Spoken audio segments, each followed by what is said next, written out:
Mini London, McCluskieganj, प्रकृति की गोद में बसा ड्रीम डेस्टिनेशन आपका कर रहा है इंतजार।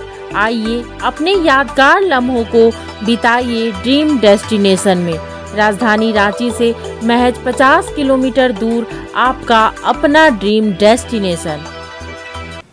सावन के महीने में कविताओं के संग्रह को लेकर झारखंड के कवियों ने अपने अपने अनुभव साझा किए हैं। कविताओं के संग्रह को पिरोते हुए अपने अपने कविताओं से जीवन के अनुभव को बताने का प्रयास किया है। राजधानी रांची में कवियों ने सावन के इस महीने में अपने अपने कविताओं के माध्यम से लोगों को झकझोरने का प्रयास किया है। कवियों की ओर से कई संग्रह प्रस्तुत किए गए हैं। कविताओं के संग्रह को उन्होंने किताबों का रूप दिया है। इन किताबों में निश्चित रूप से उनकी भावनाएं उद्गीरित की गई हैं। ऐसे में प्रातः पीयूष जो डॉक्टर कमल कुमार बोस की कृति है, उस कृति में उन्होंने लिखा है कि प्रातः पीयूष के संबंधित जिस तरह से बातें आई हैं और जो सूक्ति काव्य संकलन उन्होंने प्रस्तुत किया है, उसमें कई चीज़ों का उन्होंने रहस्यमय तरीके से उद्बोधन किया है। उन्होंने कविताओं के जरिए ये करने का प्रयास त्य और चिंता भी, किंतु अतीत की चिंता वीर नहीं करते और न ही भविष्य को सोच समझकर भयभीत ही होते हैं। वीर कर्मशील होते हैं, आत्मविश्वासी भी। ये बताने का प्रयास डॉक्टर कमल कुमार बोस ने अपने प्रातः पीयूष में किया है। कमल कुमार बोस की दूसरी पुस्तक मन का महाभारत है। मन के महाभारत में उन्होंने कई चीज़ों को उकेरने का प्रयास किया है। कविता उनके लिए जीवन की सुख दुख की भाव से पगी करुणा सिक्त नदियां हैं, तो वहीं मन के गीतों का झरना भी हैं। उन्होंने कविताओं के जरिए जिस तरह का प्रयास किया है कि मन के अंदर जो महाभारत हो रहा है, उस महाभारत की स्थिति क्या है। मन का महाभारत लंबी कविता है। लंबी कविताओं का प्रचलन हिंदी में रहा है। महाभारत के विभिन्न प्रसंगों, यात्राओं और पात्रों, परिस्थितियों के माध्यम से मन की हलचल को रेखांकित करने का उन्होंने अद्भुत प्रयास किया है। जो मन का महाभारत है, महाभारत के प्रसंगों के माध्यम से आधुनिक जीवन के संदर्भों को, आधुनिक जीवन के प्रश्नों, आधुनिक जीवन के अनेक रंगों को उसमें उतारा गया है, दिखा गया है। महाभारत जीवन का हिस्सा है। जो कुछ भारत में है, सब कुछ महाभारत में है, हम लोग कहते हैं। इसलिए वो सब कुछ जो महाभारत में है, उसकी पड़ताल, उसकी खोज, उसकी झलक झांकी पाने की कोशिश की गई है। जीवन के शाश्वत प्रश्नों को उठाया गया है इस पुस्तक के माध्यम से। दूसरी पुस्तक जो प्रातः पीयूष है, उसमें प्रातः स्मरणीय कुछ पंक्तियां हर रोज़ मैं पिछले 4 वर्षों से लिख रहा हूँ, सुप्रभात के नाम से। उसमें जीवन से जुड़ी बातें, जीवन दर्शन की बातें जो मेरे जहन में आती है, लगातार मैं लिखता रहा हूँ। उसमें कुछ जीवनोपयोगी सिद्धांत हैं, कुछ दर्शन है, कुछ मूल्य है, कुछ संकेत है जो शायद हम सब के लिए उपयोगी हैं, जिसकी ज़रूरत हम सबको महसूस होती है। कई बार कई पंक्तियाँ दिल को छू जाती हैं, तो उसका प्रभाव अच्छा पड़ता है। उसी ख्याल से पुस्तक लिखी और लगातार लिख रहा हूँ, लगातार उसको लिख रहा हूँ। तो वहीं डॉक्टर संजय कुमार ने राम की शक्ति की पूजा और कामायनी और ऑफ बीट रंग नाटक 2 पुस्तकों का लोकार्पण किया है। उनके द्वारा रचित पुस्तकों में जिस तरह से कविताओं के माध्यम से उन्होंने काफ़ी कुछ कहने का प्रयास किया है। ऑफ बीट रंग नाटक में उन्होंने नाट्य को लेकर कई चीज़ों को बताने का प्रयास किया है। अपनी कविताओं में जिस तरह की बातें उन्होंने कही हैं, उससे निश्चित रूप से आने वाले युवा वर्ग को प्रेरणा भी मिलती है। हालांकि मुश्किल काम डॉक्टर कुमार संजय के लिए ये भी था कि वो किस तरह से कविताओं को हिंदी में मूर्त रूप देते, लेकिन उनका वास्तविक रूप इंग्लिश में ही दिखाई देता है और विदेशी भाषा में उनका पकड़ काफ़ी मजबूत दिखाई देता है। वहीं उन्होंने हिंदी में भी बहुत कुछ करने का प्रयास किया है अपनी कविताओं के संग्रह पुस्तिका के माध्यम से। मैंने जो निराला की एक कविता है, काफ़ी क्लिष्ट कविता, काफ़ी कठिन कविता मानी जाती है, राम की शक्ति पूजा।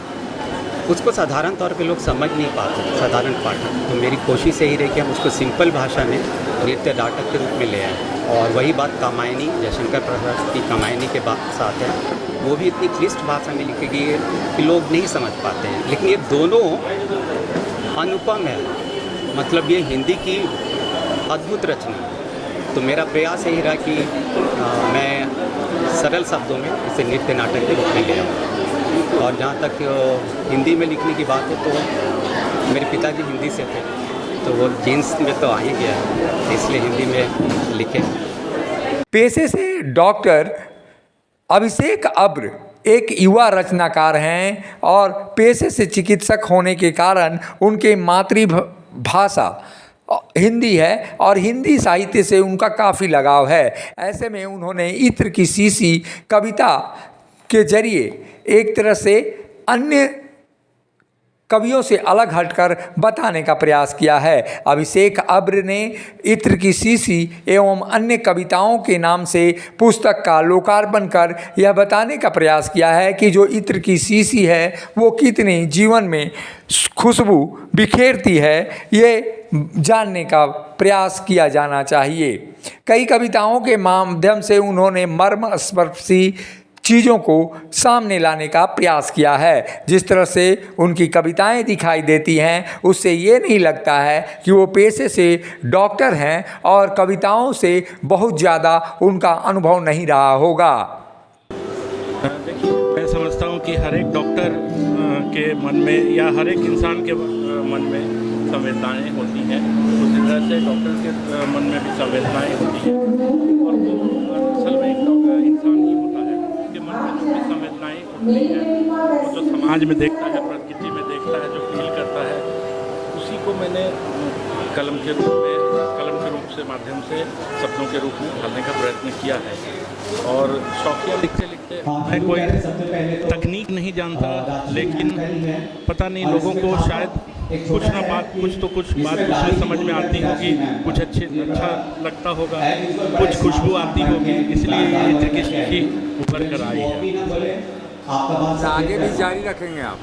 जी ज़रूर। मैं अभी मेरा एक गज़ल का संस्करण आने वाला है, वो अभी प्रकाशनाधीन है और मेरा लेखन जारी रहेगा इसी तरह।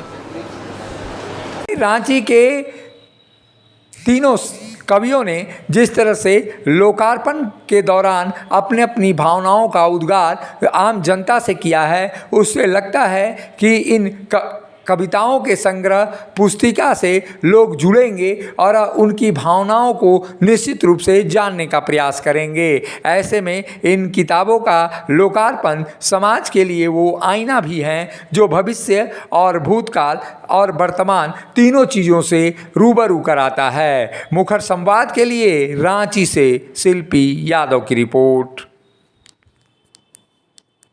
घुमड़ता इस किताब के रूप में आया, इत्र की शीशी के रूप में।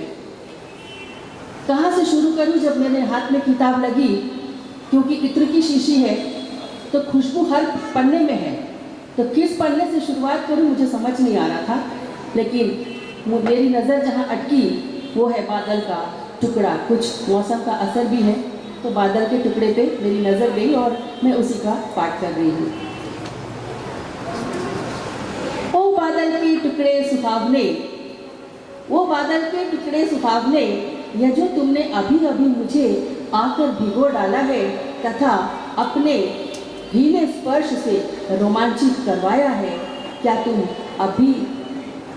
अब्र के टुकड़े हो जिसे मैं अक्सर देखा करता था, दूर ऊंचे आसमानों के तैरते, जब भी नभ की ओर नजर उठाता था, तुम चमकीले परों से गोते लगाते और मैं तुम्हें छूने को ललचाता था। जब टूटती है आस, जब थकती है सांस, जब रूठते हैं अपने मुंह मोड़ता है जमाना। जब अंगड़ाई लेता है संकल्प, फिर बनती है कहानी, बनते हैं अनमिट निशान। देखिए मेरे साथ संघर्ष की दास्तां।